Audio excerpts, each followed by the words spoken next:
പ്രിയമുള്ളവരെ, വചനജ്വാല 1624 ദിനത്തിലേക്ക് പ്രവേശിക്കുന്ന ഇന്ന് ഫെബ്രുവരി 10 ചൊവ്വാഴ്ച എല്ലാവർക്കും ഏറ്റവും നല്ല ഒരു സുപ്രഭാതം ആശംസിക്കുന്നു. നമ്മൾ ഇന്നത്തെ വചന വായനയിൽ ജെറമിയായുടെ പുസ്തകം 6-ാം അധ്യായം 16 മുതൽ 30 വരെയുള്ള തിരുവാക്യങ്ങളാണ് ഇന്ന് നാം ശ്രവിക്കുക. കർത്താവ് അരുളി ചെയ്യുന്നു, വഴിക്കവലകളിൽ നിന്ന് ശ്രദ്ധിച്ചു നോക്കുക, പഴയ പാതകൾ അന്വേഷിക്കുക, നേരായ മാർഗം തേടി അതിൽ സഞ്ചരിക്കുക. അപ്പോൾ നിങ്ങൾ വിശ്രാന്തി അടയും. എന്നാൽ ഞങ്ങൾക്ക് ആ മാർഗം വേണ്ടെന്ന് അവർ പറഞ്ഞു. ഞാൻ നിനക്ക് വേണ്ടി കാവൽക്കാരെ നിയമിച്ചു, കാഹളത്തിന് ചെവിയോർക്കുക എന്ന് പറയുകയും ചെയ്തു. എന്നാൽ ഞങ്ങൾ ചെവിയോർക്കുകയില്ല എന്ന് അവർ പറഞ്ഞു. ആകയാൽ ജനതകളെ കേൾക്കുവിൻ, ജനസമൂഹമേ മനസ്സിലാക്കുവിൻ, അവർക്ക് സംഭവിക്കാൻ പോകുന്നത് ശ്രവിക്കുവിൻ. അല്ലയോ ഭൂമി, കേട്ടാലും ഈ ജനത്തിന്റെ കുതന്ത്രങ്ങൾക്ക് പ്രതിഫലമായി ഞാൻ അവരുടെ മേൽ അനർത്ഥം വരുത്തും. അവർ എൻ്റെ വാക്ക് ചെവിക്കൊണ്ടില്ല, എൻ്റെ നിയമം അനുസരിച്ചുമില്ല. ഷേബായിൽ നിന്ന് കുന്തിരുക്കവും വിദൂരദേശത്ത് നിന്ന് കർപ്പൂരവും എനിക്ക് കൊണ്ടുവരുന്നതെന്തിന്? നിങ്ങളുടെ ദഹനബലികൾ എനിക്ക് സ്വീകാര്യമല്ല, നിങ്ങളുടെ കാഴ്ചകൾ എനിക്ക് പ്രീതികരമല്ല. കർത്താവ് അരുളി ചെയ്യുന്നു, ഈ ജനത്തിന് മുൻപിൽ ഞാൻ പ്രതിബന്ധങ്ങൾ സ്ഥാപിക്കും. അവർ തട്ടി വീഴും, അപ്പനും മകനും ഒന്നുപോലെ മറിഞ്ഞു വീഴും, അയൽക്കാരനും കൂട്ടുകാരനും നശിക്കും. കർത്താവ് അരുളി ചെയ്യുന്നു, അതാ വടക്ക് നിന്ന് ഒരു ജനത വരുന്നു, ഭൂമിയുടെ അറ്റത്ത് നിന്ന് ഒരു വൻ ശക്തി ഇളകിയിട്ടുണ്ട്. അവർ വില്ലും കമ്പും കുന്തവും കയ്യിലേന്തിയിരിക്കുന്നു. അവർ കരുണയില്ലാത്ത കഠിന ഹൃദയരാണ്. അവരുടെ ആരവം അലയാഴിയേതിന് തുല്യം. കുതിരപ്പുറത്താണ് അവർ വരുന്നത്. സിയോൻ പുത്രി, അവർ നിനക്കെതിരെ യുദ്ധത്തിനൊരുങ്ങി അണിയായി വരുന്നു. ഞങ്ങൾ ആ വാർത്ത കേട്ടു, ഞങ്ങളുടെ കരങ്ങൾ തളരുന്നു. ഈറ്റുനോവ് സ്ത്രീയെ എന്ന പോലെ കഠിനവേദന ഞങ്ങളെ പിടികൂടിയിരിക്കുന്നു. നിങ്ങൾ വയലിറങ്ങുകയോ വഴിയിലൂടെ നടക്കുകയോ അരുത്. ശത്രുവിന്റെ വാൾ അവിടെയുണ്ട്, എല്ലായിടത്തും ഭീകരാവസ്ഥയാണ്.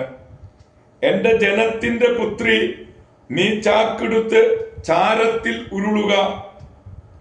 ഏകജാതനെ പോലെ ഉള്ളുരുകി കരയുക.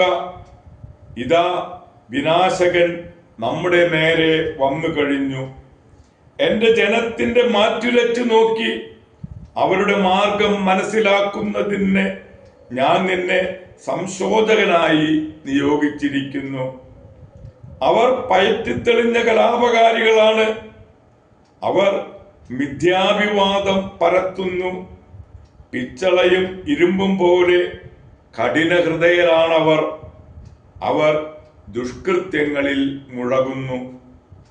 ഉല ശക്തിയായി ഊതുന്നു, ഈയം തീയിൽ ഉരുകുന്നു. ഈ ശുദ്ധീകരണമെല്ലാം വെറുതെയാണ്.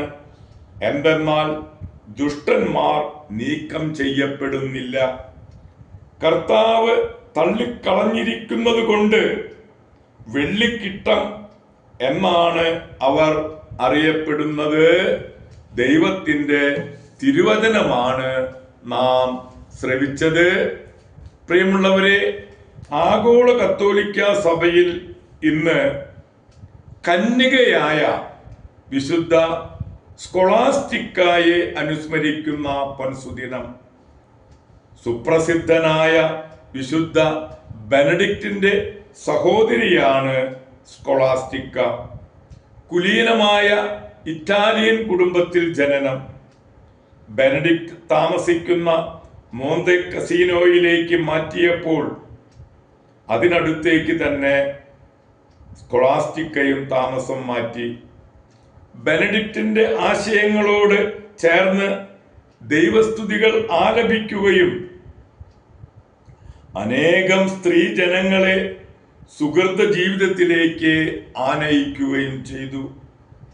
വിശുദ്ധ ബെനഡിക്റ്റിന്റെ നിയമാവലിയും മാർഗനിർദ്ദേശങ്ങളും സ്വീകരിച്ച് സ്കോളാസ്റ്റിക്ക മഠാധിപതിയുടെ ജോലി നിർവഹിച്ചു.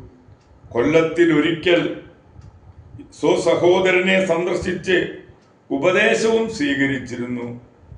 ആശ്രമത്തിൽ സ്ത്രീകളെ കയറ്റാത്തതുകൊണ്ട് അടുത്ത ഒരു ഭവനത്തിൽ വെച്ചായിരുന്നു ഈ സന്ദർശനം. തദവസരത്തിൽ അവരൊരുമിച്ച് ദൈവസ്തുതികൾ പ്രകീർത്തിക്കുകയും ആത്മീയ കാര്യങ്ങൾ ചർച്ച ചെയ്യാറുമുണ്ട്. പുണ്യവതിയുടെ മരണത്തിന് അടുത്തപ്പോൾ സഹോദരനോട് ആ രാത്രി അവിടെ താമസിക്കാൻ നിർബന്ധിച്ചു എങ്കിലും നിയമലംഘനമാണെന്ന് പറഞ്ഞ് അവിടെ നിന്നും പുറപ്പെടാൻ ശ്രമിച്ചു. സ്കോളാസ്റ്റിക്ക കൈകൾ കൂപ്പി പ്രാർത്ഥിച്ചപ്പോൾ ഭയങ്കര കാറ്റും മഴയും ഇടിയുമുണ്ടായി. ആ രാത്രിയിൽ സ്വർഗീയ സൗഭാഗ്യത്തെപ്പറ്റി ഒരുപാട് സംസാരിച്ചു ഇരുവരും. മൂന്നാം ദിവസം ഈ ലോകത്തോട് യാത്ര പറഞ്ഞു. ബെനഡിക്റ്റ് സമാധിയിലായിരിക്കുമ്പോൾ സോദരിയുടെ ആത്മാവ് ഒരു പ്രാവിന്റെ രൂപത്തിൽ സ്വർഗത്തിൽ പ്രവേശിക്കുന്നത് അദ്ദേഹം ദർശിച്ചു. തനിക്കായി തയ്യാറാക്കിയിരുന്ന കല്ലറയിൽ സഹോദരിയുടെ ദേഹം സംസ്കരിക്കുകയാണ് ഉണ്ടായത്. പ്രിയമുള്ളവരെ, പുണ്യവതിയായ വിശുദ്ധ സ്കോളാസ്റ്റിക്കായുടെ മാധ്യസ്ഥം യാചിച്ച് ഇന്നത്തെ ഈ നല്ല ദിവസത്തിലേക്ക് നമുക്ക് പ്രവേശിക്കാം. എല്ലാവർക്കും നല്ല ഒരു ചൊവ്വാഴ്ച ദിവസം ആശംസിക്കുന്നു. ദൈവം നമ്മെ ഓരോരുത്തരെയും സമൃദ്ധമായി അനുഗ്രഹിക്കട്ടെ.